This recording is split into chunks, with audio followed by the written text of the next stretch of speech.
सभापति महोदय, अभी जो विधेयक पेश किया गया है उसका समर्थन करते हुए मैं अपने विचार सदन के सामने पेश करना चाहता हूं।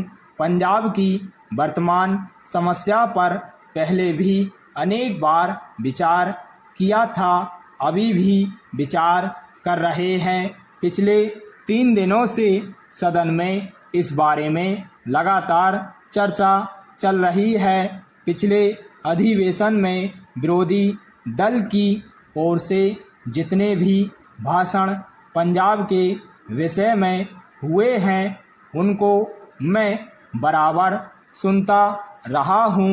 उन सब भाषणों में इस बात पर जोर दिया गया था कि पंजाब में तुरंत राष्ट्रपति शासन लागू किया जाना, लेकिन अब जबकि वहां पर राष्ट्रपति शासन लागू कर दिया गया है तो उसका विरोध किया जा रहा है। राष्ट्रपति शासन लागू होने के बाद भारत सरकार द्वारा जो भी कदम उठाए जा रहे हैं, जो भी आवश्यक विधेयक यहाँ पर प्रस्तुत किए गए हैं, वे उग्रवादी तत्वों, जातिवाद और आतंकवादी तत्वों को समाप्त करने के लिए उठाए गए हैं।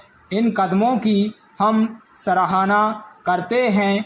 हम चाहते हैं कि वहाँ पर जो भी इस तरह की ताकतें हैं उनको समाप्त करने के लिए सख्त से सख्त कदम उठाए जाएं।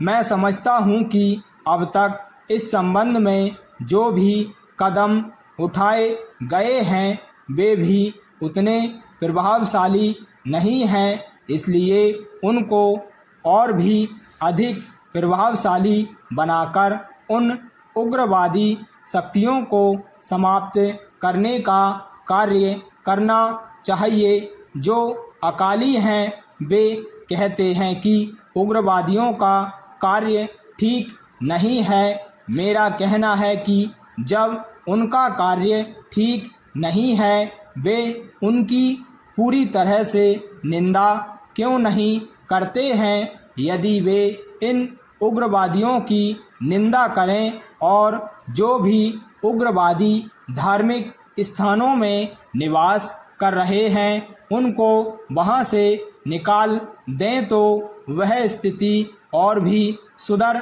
सकती है और बातचीत अधिक सफल हो सकती है। पैरा महोदय, कोई भी दल या कोई व्यक्ति यह नहीं चाहता है कि उग्रवादियों और सरकार के बीच में बातचीत ना हो।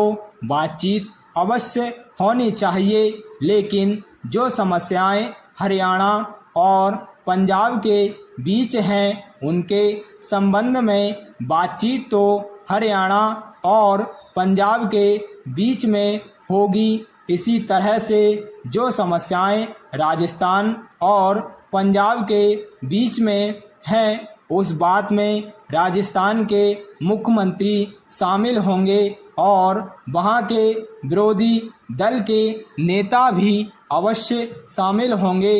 उनके बिना ये समस्याएं हल नहीं हो सकती हैं। इसलिए जो समस्याएं हैं उनके बारे में यह निश्चय किया गया है कि ट्रिब्यूनल की व्यवस्था की जाए।